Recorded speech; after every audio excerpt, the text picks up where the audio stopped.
Hey guys, Paul here from Meldrum Performance Coaching with another video podcast episode. Today we're going to be talking about a bit of a reality check and some harsh truths. So, as most people who follow me know, I've been doing this for 17 or so years now, so it's a very long time to be in the fitness industry. A lot of people don't make it past 17 weeks. So, over those 17 years, I've learned a lot about what it takes to actually survive and to keep going in the fitness industry and to actually build a 6 or 7 figure business, having done both. Not at the same time, 6-figure independent, 7-figure with a business partner, of course. But still, nonetheless, didn't mean it was easy. Didn't mean it was something that I just knew how to do straight away. I made a ton of mistakes, an absolute ton of mistakes. And I also have learned a ton from my students as well by watching them go through a similar kind of journey to what I did back in the day. So a lot of these things I'm going to talk about in today's episode, kind of things that I've observed for them. So if any of my students are listening to this, and most of them do, don't take this personally, because it's something that I've struggled to do as well. And these are just the same patterns I see repeated over and over and over. The first one is you need to be damn good to succeed. I saw a Facebook post earlier this morning, which was lovely, all about how about only 9% of trainers only make it over 60K a year, which is pretty average in terms of income. And it got me thinking about, well, why is that? Is it because they don't have clients available? And the post talked about how, with COVID, commercial gyms have lost a lot of members. Well, so I've met trainers and I've personally done over $2,000 of business, $2,000 of PT a week in a small gym in an RSL club. So I don't really think that's the most important thing to be worried about. I think the main thing that we need to be concerned about is most people just aren't very good. And this is not a fault of their own, okay? So if you're listening to this again and you go, oh, this is not a fault of your own. The ability to get into the fitness industry is really easy. There's a very low bar, and that's not your fault. It's no one decided that, or someone did, but you guys didn't decide that you only needed a Cert 3, Cert 4 to get into the fitness industry. The fitness industry did that. So if there's a low bar for entry to get in, it's obviously going to be very hard to be good straight off the bat. It's not like where you go to chiropractic school, physiotherapy school, for example, and you have to do 5 years of school just to even be able to start practicing. You can start practicing after 6 to 8 weeks. And it's no wonder that people drop off, because people won't pay for shit twice unless they're buying manure. So we need to make sure you're good to succeed. And I talked about this in the podcast maybe 10, 12 episodes ago, where it talked about what you need to be good at. You need to be good at assessment. You need to be good at program design. You need to be good at coaching. You need to be good at psychology, particularly change psychology. You need to be affable, personable, and there's a lot more skills that you need to be good at. So you need to get onto that podcast and have a listen to that straight away, or hit me up for mentoring. The next one is a lot of trainers, when they take the shift into the fitness industry, they think being employed is hard, because in the session you got to take care of a lot of different variables. You got to train people, the hours are long, etc. If you think being employed is really, really hard, being self-employed is that much harder. When you're an employee, a lot of these jobs I talk about you need to be good at, and particularly in that podcast series, are taken care of. You don't need to do the program design. You don't need to do the selling. You don't need to do the marketing. You don't need to do the consults.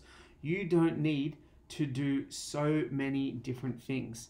So what happens in this scenario is, when you are self-employed, you have to learn all these things really, really quickly, or you will not succeed at all. So for a good amount of time, it's okay to be an employee, to work for someone else and get good at that. Get good at actually training and coaching people, because then at the very least, you can build those sales skills over time, the marketing skills over time. And you've already probably created yourself a bit of a rep. Some clients will follow you. You'll have some business there. But if you think being employed is hard, it's a real wake-up call when you become self-employed. It's even harder when you have to deal with employees yourself. So this is something to be aware of. Every level you go up in the ladder of personal training success, you will meet new challenges that are harder than the challenges at the last level. For me, it was when I was self-employed at Fitness First commercial gym long time ago. First thing I had to do was get good at what I did. That was the first thing I did. I was shitty at sales. I would just say, this is what I do. This is how much it is. I didn't have any sales script, any sales techniques. I had no idea about that. I was just a good coach.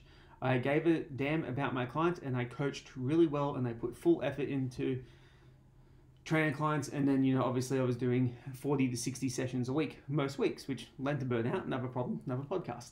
But when I moved into running my own facility, having to get clients in, which I did as a combination /therapist /trainer, and I expanded it 3 times in there with absolutely zero marketing spend or marketing idea.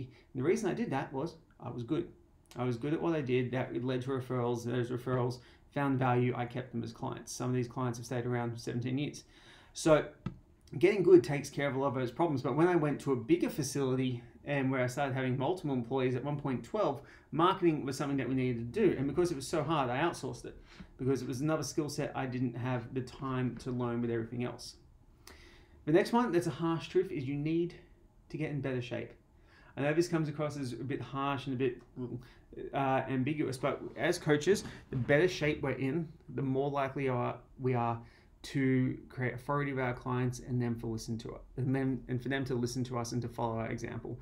It's just part of human nature. I'm not saying it's right or wrong. It just is what it is. That's why so many people on Instagram who post all this kind of, all their 6-pack shots and all that kind of stuff do quite well with getting business in a lot of the time, because they're in shape. So being in shape does help. Being in shape and being strong and being able to do what you want your clients to do. This is one where a lot of people really struggle with. Like, you should be, when you're a trainer, your goal should automatically go towards body composition and movement capacity for a good period of time. And that's so you can coach clients with multiple needs. If you're an athlete and you're playing a particular sport, that's fantastic. You got to decide if that's going to be your priority or your business. So if you're doing BJJ and the only thing you care about is Brazilian Jiu-Jitsu training, you probably need to look at getting some overhead mobility and a few other bits and pieces that BJJ takes away, so you can coach clients in multiple demands. You probably also take care of your injuries. That's another story. Now, next one is you need to be organized. You need to be more organized than ever before when you're doing this. So I deal with so many students and coaches, and dealing with them, and I will ask questions. I won't get messages for 3 to 4 days, and then I'll be given a random request on the day. And the reason I can handle these requests is I'm organized with everything else I need to do. I know when I need to do things on what day, roughly what time. I obviously have a little bit of wiggle room because what life gets in the way, but you need to be more organized than what you are now. This is why I recommend coaches have automated booking systems in place. They have email marketing. They have all these tools, direct debit billing like Stripe or PayPal or EasyPay or whatever it is. I recommend you have these tools in place, so then you are more organized when you get there. The next one is you need to work harder. Now, this comes across as I'm not talking about work-life balance or taking care of yourself or anything like that. When you're running a business, work-life balance doesn't exist for a good amount of time. Now, everyone talks about how you can have it all. You can have it all. You can't have it all at once. Work-life balance just means the balance is shifted. So sometimes it can be 90% work, 10% life. Sometimes when you're on holiday, it's 90% life, 10% work. It can change and it can vary, but most of the time, so many people are worried about maintaining their life in terms of their social life and all this kind of stuff when they're just establishing a business. That's the wrong time to be thinking about that. Everything requires a little push at certain times. If you're doing a prep for a show, for example, and you decide to open up a business there and you're 4 weeks out, that's a really dumb idea, because the prep takes up so much time, so many resources, so much mental energy that you can't focus on your business or your clients properly. So for most coaches listening to this today, because most people I talk to are a little bit newer to the fitness industry and looking for that type of guidance, you need to work a lot harder today than you did yesterday. And ignore the fact that this is Monday. Of course, you need to work harder than you did last Monday. You will need to hustle and grind and all those Gary Vee type quotes. You need to do it in a smart way, which means you need to have systems and you need to be organized. But you can't complain if you have to work 6 days in a row. Like, it's just part of running a business. The reason why you grind now is so you can ease off a little bit later and have it a little bit more structured. And the last thing is, if you think these things probably don't apply to you, unless the proof is in the pudding and you can show me that you make over $100,000 a year working less than 50 hours a week as a PT, then you're lying. These things do apply to you. There's a bit of delusion there. So this is where the part where it's hard to do. Like I know, for example, I've been working on business for a while. I'm doing a lot more computer work. I need to get in better shape at the moment. My lifts are there, my strength is there. I need to knuckle down on food for about 4 weeks. I'll be there body composition wise.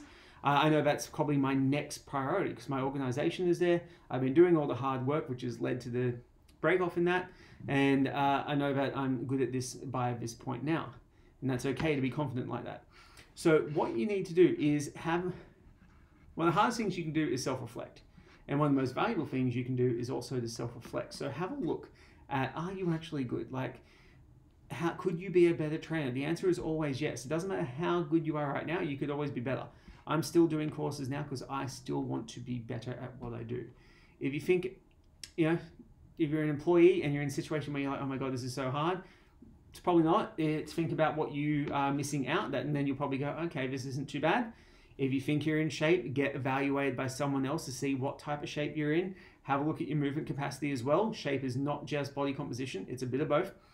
If you think you're organized, go through some of my previous podcasts and the things I say you need to systemize. If they're not in place, you're not organized enough. It's as simple as that. And if you think you're working hard, but you're only doing like 3 to 4 hours a day, you're not working hard enough. So you need to do that to get better. So guys, reality check. Yeah, it is a tough gig to get into. As said before, only 9% of people make over 60K.